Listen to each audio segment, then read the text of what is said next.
Welcome to Breaking Ties, Is Divorce the Answer? This is your go-to source for practical advice and support when considering if a divorce is the right answer for you. Join us each weekday for a quick chat where we'll uncover a variety of topics such as child custody, property division, and self-care. Together, we'll explore the emotional, financial, and legal aspects of divorce and help you find the best path forward for you and your family. Here is your host and Certified Divorce Financial Analyst professional, Mike Fulkerson.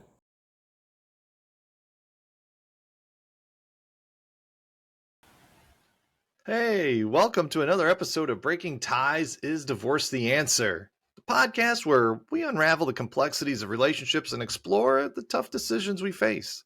I'm your host, Mike Fulkerson, financial advisor and certified divorce financial analyst professional. And today, our topic is going to take us into a question many people, I would say, contemplating divorce for themselves, they're going to ask. And that's, do I really have to show up in court? So let's break it down. Before we get into the nitty gritty, though, let's acknowledge that the decision to get a divorce is never easy. I'm not an advocate for getting a divorce. It's a brutal process. However, sometimes it's necessary and it's best for everyone. So when it comes with its own set of challenges like this, the legal process and the thought of facing a courtroom can be daunting. Do you really have to show up in court when considering a divorce? Well, the short answer is really, it just depends. In many cases, divorces can be finalized without ever stepping foot inside a courtroom. This is especially true for uncontested divorces, where both parties agree on everything, all aspects. And that includes things like child custody, property division, and alimony, or spousal maintenance, as it's more commonly called now. However, each state does have its own set of rules and regulations regarding divorce proceedings. So it's critical to understand the requirements where you live. Some states may require at least one spouse to appear in court, even for uncontested divorces. It does happen. This is usually a straightforward process, though, more like a formality than a trial, but it's essential to be aware of your local laws. Now, exploring options for those who prefer to avoid the courtroom altogether.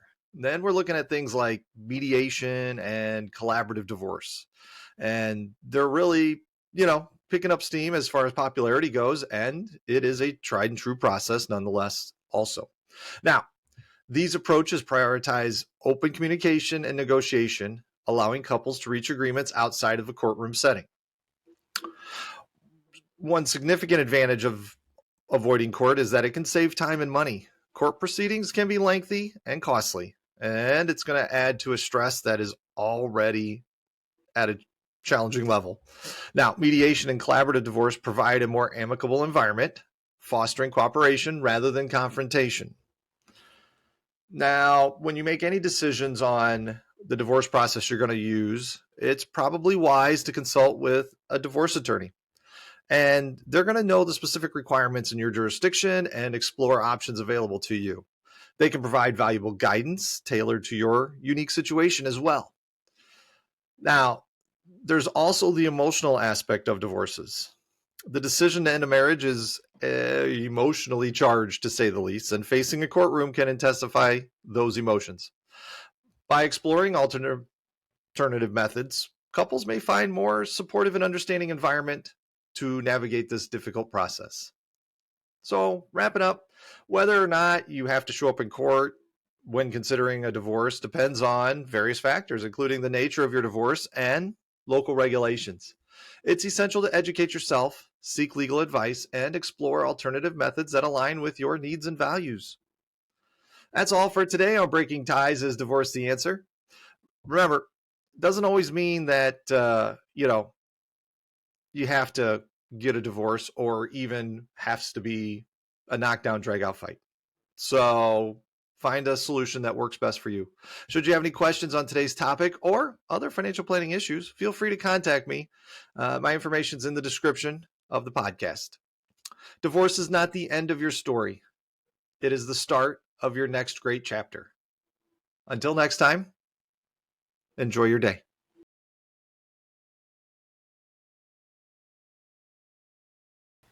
Welcome back to another episode of Breaking Ties Is Divorce the Answer? I'm your host, Mike Fulkerson, financial advisor and certified divorce financial analyst professional. And today's topic we're getting into is really one that many individuals contemplating divorce ponder. And that is, do I need rehabilitative maintenance? So we're going to unravel the layers of this topic and explore whether it's the right path for you. First, let's just start with what is rehabilitative maintenance, and can Mike actually say it all the show without getting it wrong? In the realm of divorce, it refers to financial support provided by one spouse to another for a specific period of time. Okay. And the aim of helping the recipient spouse gain the skills or education necessary to become self-sufficient. So it doesn't last forever, and it's got a specific purpose. Whether you need rehabilitative maintenance depends on various factors. We're going to start with the financial aspect. Assess your financial situation realistically. If there's a significant income disparity between you and your spouse, then rehabilitative maintenance, might be worth considering. Next up, you're going to evaluate your actual earning potential. So not just income disparity, but earning potential. If you've been out of the workforce or haven't had the chance to develop a career, rehabilitative maintenance could provide the financial support needed, to acquire skills and education necessary for future employment. In the end, we have to take care of ourselves. So we're going to consider the length of the marriage. In some cases, longer marriages may warrant rehabilitative maintenance to ensure the financial stability of the spouse who might face challenges re-entering the job market. What about the impact on children? Okay. Now, if you're the custodial parent and taking care of children, rehabilitative maintenance can contribute to providing a stable environment for them during this transition. On the flip side, if you're the one potentially paying rehabilitative maintenance, it's critical to assess your financial capacity and the impact it might have on your own well-being. It's a delicate balance that requires some careful consideration. When looking at this topic, legal advice is really invaluable in this context. Consult with a family law attorney who specializes in divorce, and you're going to want to understand the specific laws and regulations in your jurisdiction. And they'll be able to provide insights into whether rehabilitative maintenance is a viable and fair option in your individual case. If you have a clear plan for your future, including education or training that would enhance your employability, rehabilitative maintenance might align with your aspirations, setting up those new personal goals and achieving them. This is one way that you might be able to do that. But it's essential to emphasize that rehabilitative maintenance is not a one-size-fits-all solution. Each divorce case is unique, and what works for one may not work for another person. It requires thoughtful consideration, open communication, and sometimes professional mediation. As we wrap up today, whether you need rehabilitative maintenance when considering a divorce depends on a lot of factors, as we have just learned. Things from earning potential to length of marriage, personal goals, and kids. It's a nuanced decision that requires careful consideration and often legal guidance. Thank you for joining me on this episode of Breaking Ties. Is Divorce the Answer? Should you have any questions on today's topic or any other financial planning issues, I'm happy to help. Give me a call, shoot me an email. My contact information is in the description. Divorce is not the end of your story. It is the start of your next great chapter. And with that, have a good day.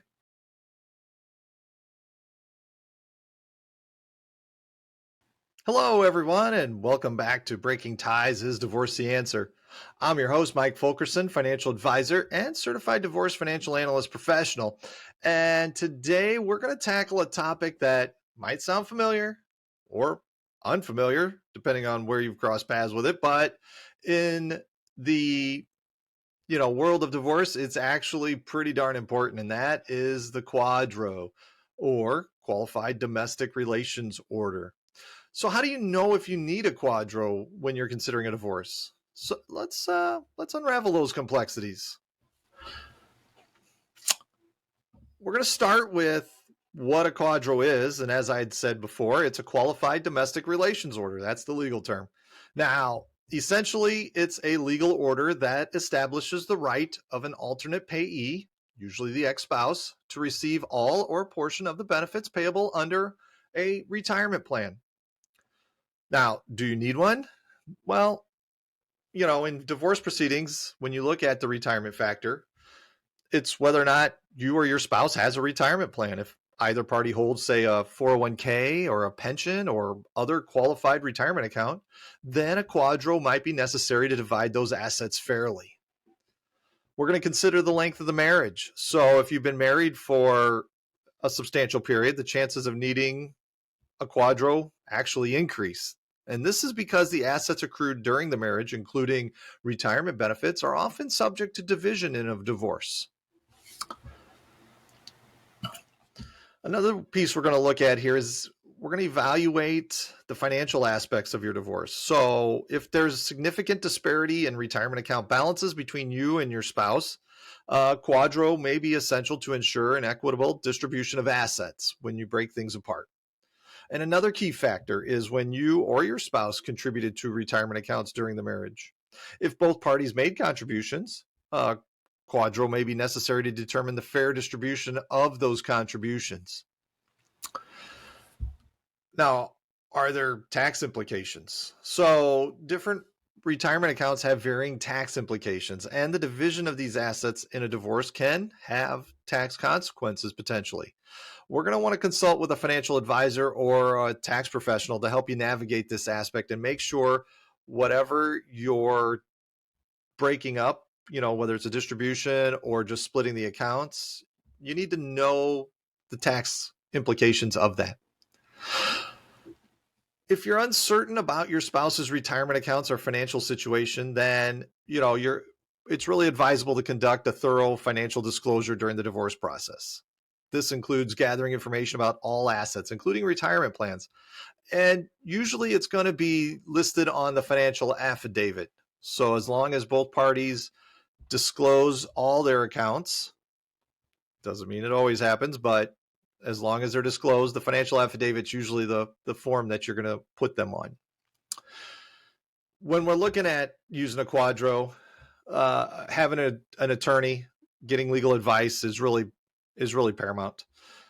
Consulting with a divorce attorney who specializes in understanding the specific regulations and requirements for QDROs in your jurisdiction, they can guide you through the process, ensure compliance with all legal aspects. QDROs have to be done in a specific way. So it's got to have a lot of key information that the retirement plan is going to need. So you're going to want someone with expertise in how to craft the qualified domestic relations order. Now, in conclusion, if you or your spouse has a retirement plan, there's a substantial marital history, a significant financial disparity, or if contributions were made during the marriage, then you might need a QDRO when considering a divorce. It is a complex but essential step ensuring a fair division of assets. I want to thank you for joining me on this episode of Breaking Ties Is Divorce the Answer? Should you have any questions on today's topic, feel free to reach out, call or email. My contact information is in the description. Divorce is not the end of your story. It is the start of your next great chapter. And with that, take care.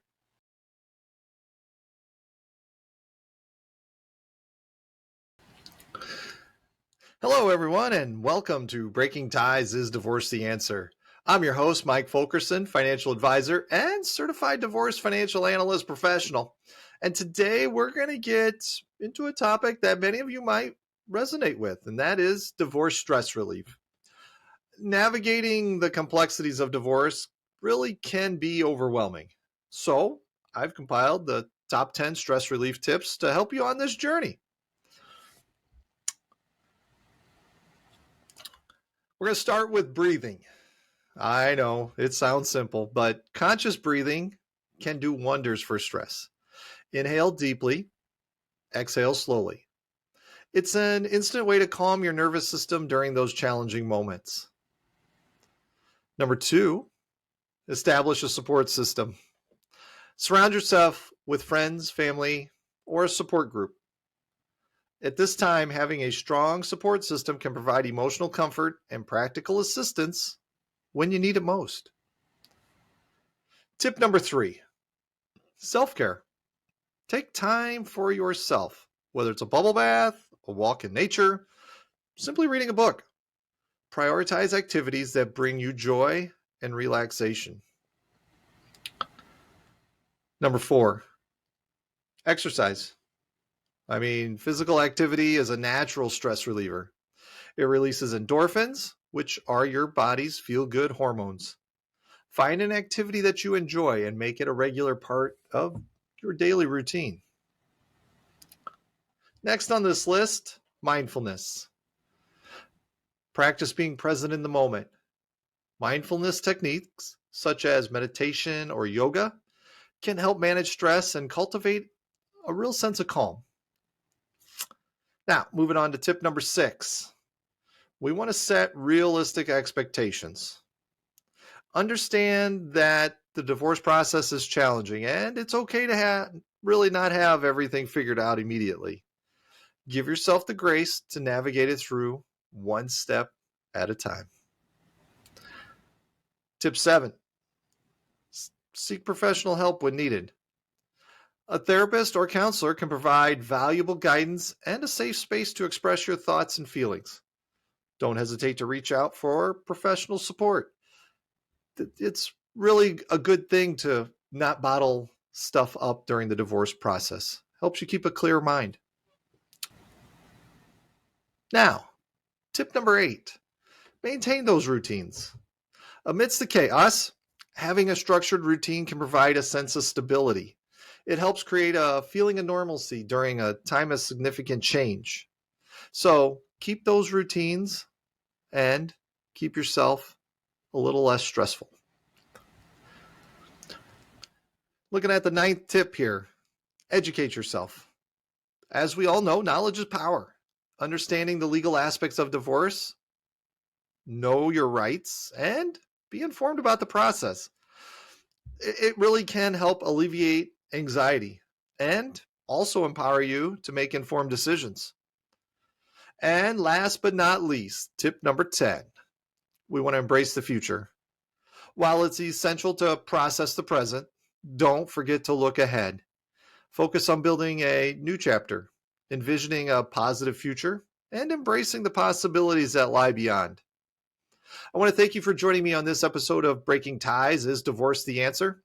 I hope these stress relief tips provide you with some guidance during this challenging time. Should you have any questions on today's topic or other financial planning issues I can assist with, please don't hesitate to reach out. My contact information is in the description. Divorce is not the end of your story. It is the start of your next great chapter. And with that, have a good day.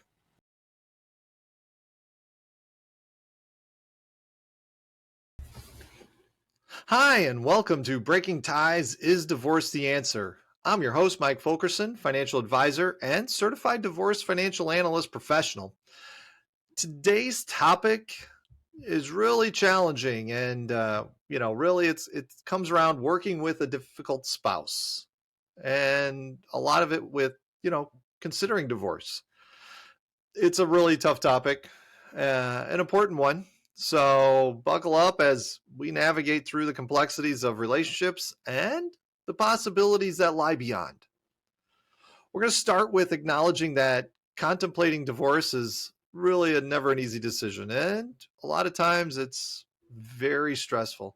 It's a journey filled with emotions, uncertainties, and one of the spouses may be difficult. How do we navigate this storm? Well, it begins with understanding and communication. Communication is really the cornerstone of any relationship. And when it comes to a difficult spouse, it becomes even more critical. Find a neutral ground to express your feelings and concerns. Use I statements to avoid sounding accusatory, and create an open space for honest dialogue if possible. Now, we're going to need a lot of patience when we're dealing with a difficult spouse. And it's not about changing them. but understanding that change takes time. Patience allows room for personal growth and hopefully a shift in dynamics. Sometimes it works, sometimes it doesn't. Now, establishing clear boundaries is pretty essential during this time frame. Define what is acceptable behavior and what is not. It's a way to protect yourself emotionally and maintain a sense of control amidst all the chaos. Boundaries, though, are not walls, they're self care. Let's address seeking professional help. So, marriage counseling or therapy can really be a game changer. It does help individuals. And so, a neutral third party can provide insights, facilitate communication, and guide both of you through the process. It's a step towards understanding each other better. Now, both parties do have to be open to it. So, if that is the case, then this path may work for you. Another crucial aspect is self reflection. Take a moment to look within yourself, understand your needs, desires, and deal breakers. Self awareness is the key to making informed decisions about your future. Now, the big what if. Despite all your efforts, what if divorce seems inevitable? It's okay to consider it a possibility. Sometimes breaking ties is the best way to preserve your well being and your family's. It's not a failure, but a courageous step towards a healthier future. Nobody likes to get a divorce, but the main thing is remember, you're not alone on the journey. There will be people to help you along the way. Wrapping up this episode, working with a difficult spouse, when considering a divorce requires a combination of communication, patience, boundary setting, maybe professional help, and self-reflection. Remember, it's about finding the balance between preserving the relationship and prioritizing your own happiness. I want to thank you for joining me on this episode of Breaking Ties Is Divorce the Answer? Should you have any questions on today's topic or other financial planning issues, my contact information is in the description. Please reach out. Divorce is not the end of your story. It is the start of your next great chapter. Until next time, take care. We want to thank you for listening to this episode of Breaking Ties Is Divorce the Answer with Mike Fulkerson. For questions, please reach out to Mike via email in the description or give him a shout at 630-444-1410. And remember to subscribe, like, and follow.